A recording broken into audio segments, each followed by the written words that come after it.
கர்த்தருடைய நாமத்துக்கு மகிமை உண்டாவதாக. 1 தீமோத்தேயு 2:4 சொல்லுகிறது, எல்லா மனுஷரும் ரட்சிக்கப்படவும் சத்தியத்தை அறிகிற அறிவடையும் அவர் சித்தமுள்ளவராக இருக்கிறார். எனக்கு அன்பான கர்த்தருடைய பிள்ளைகளே, எல்லா மனுஷரும் ரட்சிக்கப்படவும் அப்படின்னு சொன்னா வேதம் சொல்லுறது எல்லாரும் பாவம் செய்து தேவ மகிமை அற்றவர்கள் ஆனார்கள் என்று வேதத்தில் எழுதப்பட்டிருக்கிறது. அப்படின்னு இந்த உலகத்துல பிறந்த பெரிய கோடீஸ்வரனா இருந்தாலும் சரி, தரித்திரனானாலும் சரி, படித்தவனானாலும் சரி, படிக்காதவனானாலும் சரி, எப்படிப்பட்ட குடும்பமா இருந்தாலும் எப்படிப்பட்ட மனுஷனா இருந்தாலும் இந்த உலகத்துல பிறந்த ஒவ்வொரு மனிதனும் பாவிகள் என்று வேதத்துல சொல்லப்பட்டிருக்கிறது. எனக்கு அன்பான கர்த்தருடைய பிள்ளைகளே, இயேசு அந்த பாவத்திலிருந்து ரட்சிக்கும்படிதான் இந்த பூமிக்கு மனிதனாய் அவதரித்தார். 2000 ஆண்டுகளுக்கு முன்பாக இயேசு கிறிஸ்து இந்த பூமிக்கு வந்தது நோக்கமே பாவத்திலும் சாபத்திலும் இருக்க ஜனங்களை விடுவிக்கும்படி. அதனால இந்த வசனம் சொல்லுது, எல்லா மனுஷரும் ரட்சிக்கப்பட வேண்டும் என்று.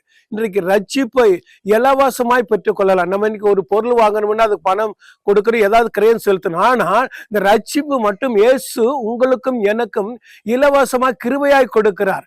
நம்முடைய பாவ குழியிலிருந்து, பாவ சேற்றிலிருந்து தூக்கி எடுத்து நம்மளை அவர் இரத்தத்தாலே கழுவி ஒரு புது சிருஷ்டியாய் புது மனிதனாய் மாற்றுவதுதான் ரட்சிப்பு. அதைதான் இயேசு செய்ய இந்த பூமிக்கு மனிதனாய் வந்தார். ரட்சிக்கப்படவும் சத்தியத்தை அறிகிற அறிவடைய வேண்டும் அவர் சித்தமுள்ளவராக இருக்கிறாரா. சத்தியம் என்று சொல்லும் போது இன்றைக்கு உலகத்துல இந்த இயேசு கிறிஸ்து எழுதி கொடுத்த இந்த பைபிள் தான் சத்தியம். இன்றைக்கு அநேகரால் விரும்பி வாசிக்கப்படுகிறதும் அநேக அச்சிடப்படுகிறதும் அநேக விற்பனை ஆகிறதும் இந்த ஒரே ஒரு புஸ்தகம் தான் சத்திய வேதம். இந்த சத்திய வேதத்தை அருமையான தேவ பிள்ளைகள் நீங்கள் ஒவ்வொருவரும் உங்கள் கைகளில் எடுத்து இதை திறந்து வாசிக்கும் பொழுது உங்களுடைய வாழ்க்கையில் இருக்கிற எல்லா குறைவுகளுக்கும், எல்லா கேள்விகளுக்கும், எல்லா சூழ்நிலைகளுக்கும் இந்த சத்திய வேதத்திலிருந்து ஒரு பதில் உண்டு.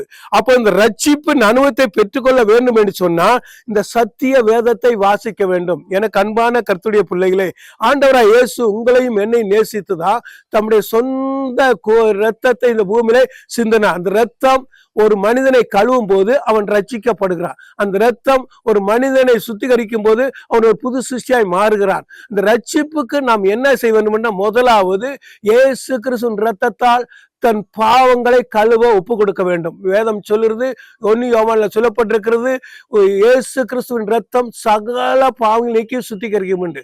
அந்த இரத்தம் அல்லாமல் ஒரு மனுஷனை பாவத்திலிருந்து விடுவிக்க யாராலும் கூடாது, யாராலும் முடியாது.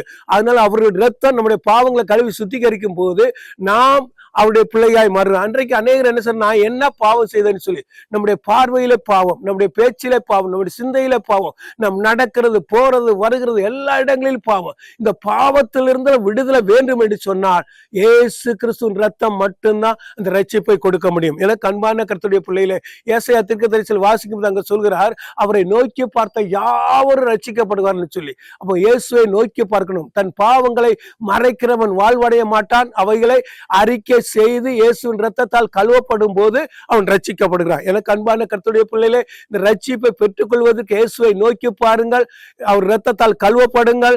அப்பொழுது நீங்கள் ரட்சிக்கப்படுகிற ரட்சிப்பு என்பது ஒரு புது சிருஷ்டியாய் மாற்றப்படுகிற. வேதம் சொல்லு கொரிந்தியர்ல சொல்லும்போது சொல்லுகிறார், ஒருவன் கிறிஸ்துவுக்குள் இருந்தால் புது சிருஷ்டியாய் இருக்கிறான், பழையவைகள் ஒளிந்து போயின, எல்லாம் புதிதாயின என்று சொல்லி. எனக்கு அன்பான கர்த்தருடைய பிள்ளைகளே, இந்த ரட்சிப்பை பெற்றுக் கொள்ளுங்கள், ஆசீர்வாதமாயிருங்கள். இயேசு கிறிஸ்து வருகைக்கு ஆயத்தமாங்கள். கர்த்தர் தாமே உங்களை ஆசீர்வதிப்பாராக.